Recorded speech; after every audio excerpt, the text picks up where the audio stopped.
guys, welcome. Another DIY here from Kian Malot. Now, siguro mga karamihan ng mga problema natin, the same as with us, is like pag ganito example yung bahay ninyo, kami is glass house. Now, usually ang problema natin is yung wag nanakaw, di ba? Safety natin. Kasi okay lang naman pag like may kukunin lang. What if yung life na natin yung nakataya? Now, one particular DIY na i-share ko sa inyo is very simple, very cost effective. Actually, inassemble ko lang siya. Explain ko lang muna sa inyo kung ano siya. Bale, kung example, may na-detect siya, kahit na ano yan, mag-a-alarm siya. Yun lang, downside niya lang is, example, around 12 midnight, 1 a.m., 2 a.m., 3 a.m. Pagpareha tayo ng problema na kapag nagigising ng mga panahon o ng mga oras na yun, hindi na makakatulog muli. Yun ang pinaka-downside niya. Pero, safety-wise, okay siya. Now, tatry natin ha. Ginawa ko kasi, yung bahay namin is pinalibutan ko ng alarm. Ilagyan ko din ng CCTV. Ilabas muna tayo ng bahay. Papakita ko sa inyo kung anong ginawa ko. Okay, currently nasa labas ako ng bahay. Ito siya. Ipakita ko sa inyo ano ang itsura niya. Ayan siya. Okay, pag on mo sa kanya, bali yung mangyayari is nag-a-alarm siya. Okay? Medyo malakas talaga yung alarm niya. So try natin ha. Switch on ko lang yung alarm. Ganyan siya kaingay kung maririnig niyo sa background. Now, siguro mga around 5 to 7 seconds or 10 seconds max, ma-off na yan siya yung alarm niya. Now, kagandahan nito is masyadong malayo yung coverage niya o yung range niya. Siguro mga around 5 to 10 meters kaya niya pang kunin. Kahit na aso, pusa man yan, nag-a-alarm siya. Tsak, magigising ka. Antayin na natin ma-off yung ano niya, yung alarm niya, tapos susubukan na natin siya. Dali lang. Okay, so you have, okay, na-off na siya. So, try natin ha. Try ko maglakad sa labas. And try nyo ma-detect ako nyan at saka alarm siya. Kaya minute lang. Yun. Narinig nyo? Masyado siyang sensitive. Okay, minute lang. Hintayin natin ma-off yung alarm niya at saka lalabas na ulit. Dali lang. Medyo maambon kaya nakakalo ako. Okay, try ko ulit ha. So, ganun siya ka-sensitive. So, yung PIR is nandun siya sa may gilid. Try natin lumabas. Yun, nag-a-alarm siya. Now, try ko sa malayong part ng bahay. Antayin muna natin ma-off yung alarm.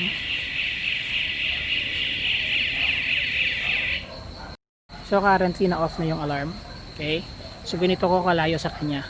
Try ko maglakad papunta sa may gilid ng bahay.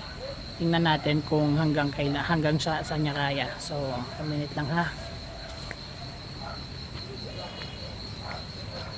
Okay. Ito tayo sa kanya. Yun. Nag-a-alarm na siya. So, ito na yun yung steps natin kung paano natin gagawin yung PIR sensor natin. Okay. First, kailangan natin, of course, yung PIR sensor. This one. Okay. Second, kailangan natin yung 220 volts na buzzer natin or alarm. Kailangan din natin ng tape, electrical tape, and cutter. Yung apat na to lang. Now, what's the first step? So, first step is using your cutter.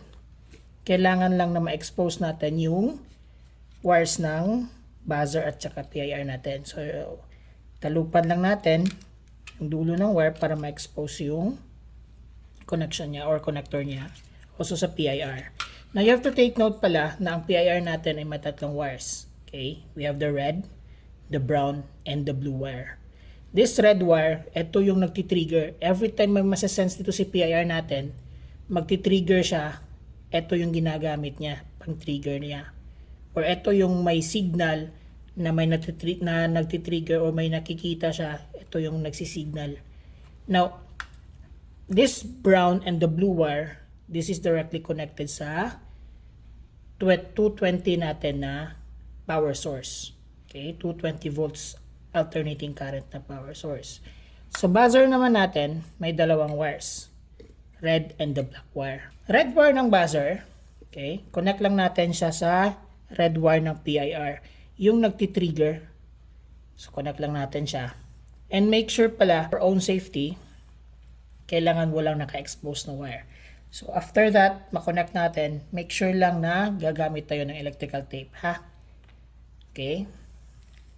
Tape lang natin mabuti for our own safety. So take note, this is 220 volts alternating current. Kakamatay na siya. Take note lang natin yan. Okay? Then after taping this red wire from the PIR to our buzzer, the black wire from our buzzer, dapat connect natin siya sa blue wire ng PIR natin.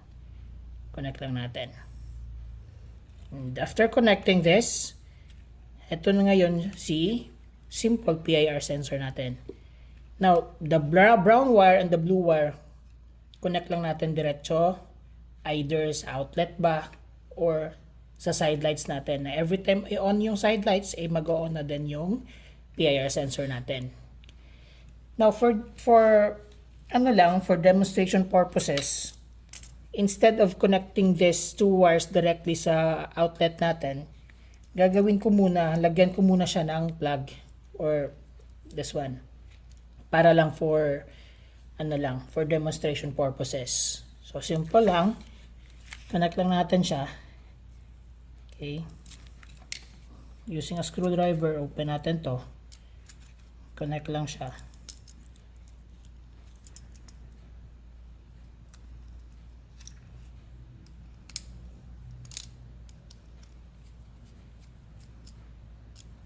Connect lang natin.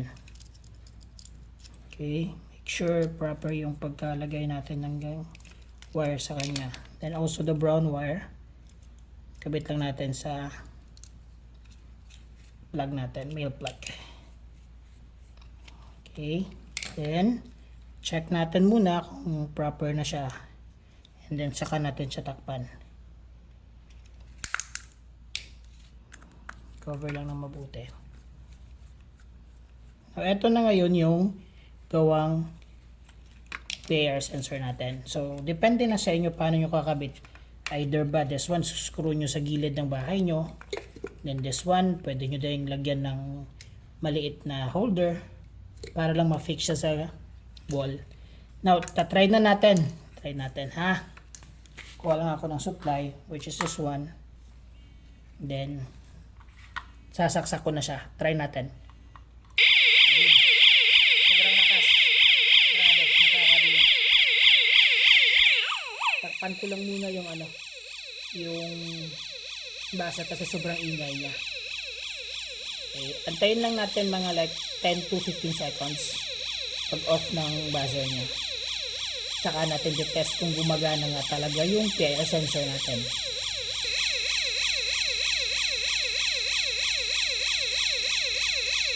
Okay, now off na siya yung buzzer natin. Now tatry natin. Let's say for example, tatry kung kamay ko lang ha doon sa may PIR. Tingnan natin kung nag-a-alarm nga talaga ba siya. So tatry ko ha. So swipe ko lang doon. Swipe ko lang siya dito. Yun. Nakita nyo, ang layo pa ng kamay ko. So as nakita nyo siya, ang layo pa ng kamay na detect na. So yun lang. So simple and so effective. Okay? Salamat sa panonood. Thank you for watching. And if you like this video, Simple DIY, please hit like and subscribe to our YouTube channel.